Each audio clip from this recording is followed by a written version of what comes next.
One summer moment can change a child's life. Through Toys for Tots Give and Go initiative, your support provides books, games, toys, and outdoor adventures that spark curiosity, creativity, and a love of nature. Whether it's fishing, learning a new sport, reading under a tree, or playing with friends, these moments build confidence and lifelong memories. For too many children, those moments never come. You can help change that this summer. Visit toysfortots.org. Toys for Tots, delivering hope beyond the holidays. Listen, all you New Yorkers.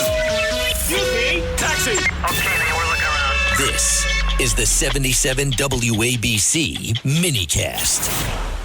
Here's the man in charge, the great Andrew Giuliani. And Andrew, I'm no soccer maven. I admit it. You know that. But I looked at that video. He never should have gotten a red card in the first place. Well, Sid, you might not be the biggest soccer nut, but you're a sports nut, and you understand sports as well as anybody that I know or listen to. And very simply, right? I mean, procedure plays a really, really big role in this. And the procedure that was used here in order to issue Folarin Balogun a red card was just improper. It should not have been used, and it's as simple as that. And so in light of that, I commend the disciplinary committee at FIFA for suspending the implementation of this red card, which, of course, as Brian laid out so clearly there in the intro and earlier today, was Rule 27.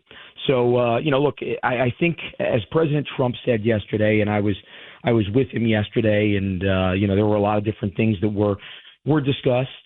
What I can tell you was I think the president is, and we all are happy that a grave injustice, let's call it, at least grave in terms of the soccer world, right? Everything is all relative. I think sometimes with this World Cup, as incredible as it's been, and this really has been such an incredible event where, we were expecting this to be a World Cup that set records by 30-40%. It's actually setting records that are actually 5 times the amount of the previous World Cup. It's unbelievable to see, actually, this. From a viewership perspective, we had over 2 billion people watching a match the other day. That's the most ever for a soccer match in history. The opening U.S. match, 1.3 billion people across the world was watching this. So, as President Trump and I have discussed on numerous occasions, and he said publicly, there's no larger platform to show off American exceptionalism and what our freedoms mean, not just to American citizens, but to the rest of the world. Turns out, as President Trump moments ago rang the opening bell from the White House, believe it or not, from the Oval Office, as it now passes 53,000 after Trump rings the opening bell. He's speaking right now from the White House. Turns out that this referee, forgot his name, but he's been in trouble before for giving out cards.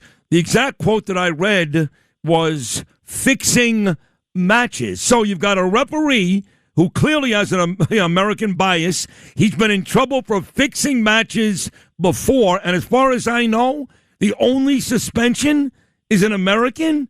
Come on, Andrew. Come on. Yeah. Look, and again, I think FIFA looking into this again here and making the decision was just as you had as you mentioned, a referee that was investigated in Brazil back in 2023 for fixing matches. Well, let me ask you. Let me stop me for a second. So, if he was investigated, which he was back in 2023 for fixing matches, why is he out there now? Look, I don't make the refereeing decisions in terms of who goes on the pitch. That's not my department. But I will tell you, though, is, we take allegations of corruption extremely seriously. And that's true in the sports world as well. I mean, we've had too many people across the federal government, too many federal law enforcement officers, too many state and local law enforcement officers that have poured their heart and soul into the last year plus preparing for this World Cup, who have gone through incredible heat to try to make sure these stadiums, these fan festivals are safe. That we take these allegations extremely seriously. We don't want a potential referee to mar games. Look, you'd have to, refer to FIFA in terms of why he was approved, but, definitely in looking at his the past allegations and what he was investigated for, it wasn't only for fixing matches potentially, but it was by fixing matches for giving, Sid, I quote this, irregular red cards. Boom. That's how he was investigated. Which he just did. Irregular red He just did it again. So, amazing. It is amazing. So, I got to be honest, Andrew. I am watching this stuff with more vigor than I thought I would. Like Mbappe, France, I can't wait to watch him. And Messi, what a great tournament he's had. And I think that's part of the beauty. Kane with England, they're still alive, is that the big names, the big superstars in this sport have come to the World Cup, and they're playing great. That's what you want, right? Oh, absolutely. It's been a fantastic World Cup, and you talk about the play on the pitch, as they call it, as we know at the field, right? It has been unbelievable to see Mbappe out there with 7 goals, Holland and Norway, and beating Brazil yesterday, and him scoring, and I think he's at 7 goals, Messi with 7 goals. It's really, really unbelievable to see just the best players. But, Sid, I have to tell you, and, people thought I was crazy when I was saying this, and, look, could come back on tomorrow and you could call me crazy again. Yeah. This team, this United States team, is as athletic a team as any of the other 12 that are remaining. I've seen that so far. I've seen that 3 games so far, but tell me why, as we get set to play Belgium tonight and our star is back, he has scored a goal in all 3 efforts. Yeah. Tell me why this team, who lost by 3 goals, same exact rosters, lost by 3 goals to Belgium in a friendly match about a month ago, will overcome that tonight. Well, the U.S. team didn't have a couple of their stars on the field in that match. I think also the thing you need to remember, they were still melding this team. Look, I'll go back to 1980, before I was born, but we all know the story so well. The U.S. national team, the U.S. hockey team, plays in Madison Square Garden, just a few short miles from where you're sitting right now, Sid. Yep. Plays in Madison Square Garden and loses 10-3 to the Soviets. And people that were at that match, at that game, said, now you got soccer in my head. I'm saying a match in 0-0 over here. But people were at that hockey game, said it could have been 20-0. Well, we got killed. Yeah. Exactly. We got killed, and we rallied. And why did we rally? Because you had 20 people at the time, now 26, that all are rallying around a message, around a belief that we can get this done. And I have to tell you, this coach, Mauricio Pochettino, I've gotten to know him pretty well over the last year. He has completely bought into the American exceptionalism idea, to making sure that every single one of their players is giving everything they have. And Sid, I got to tell you, this is not just a great athletic team that the U.S. has. It's a great group of guys, too. I don't know if you've seen this, but not just saluting the fans afterwards, but all praying afterwards.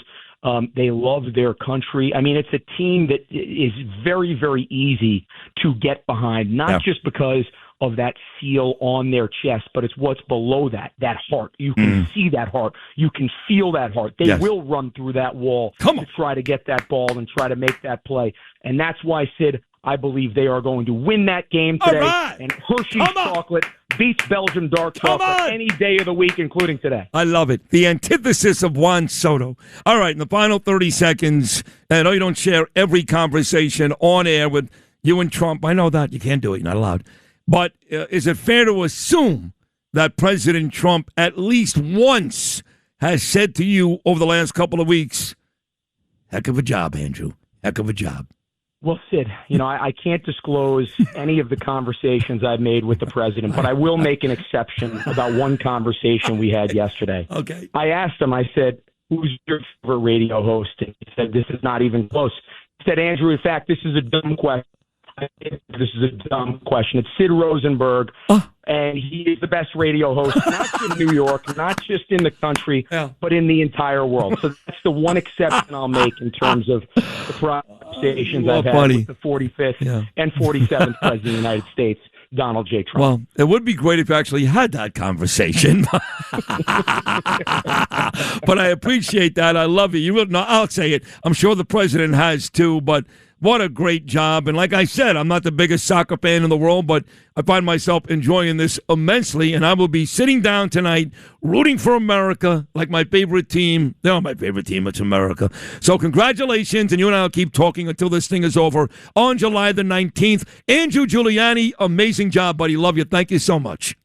Go USA. Go USA. Andrew Giuliani right there doing a tremendous job. Trump gave him a big job, very, very big job running this whole FIFA thing, and Andrew Giuliani has not disappointed.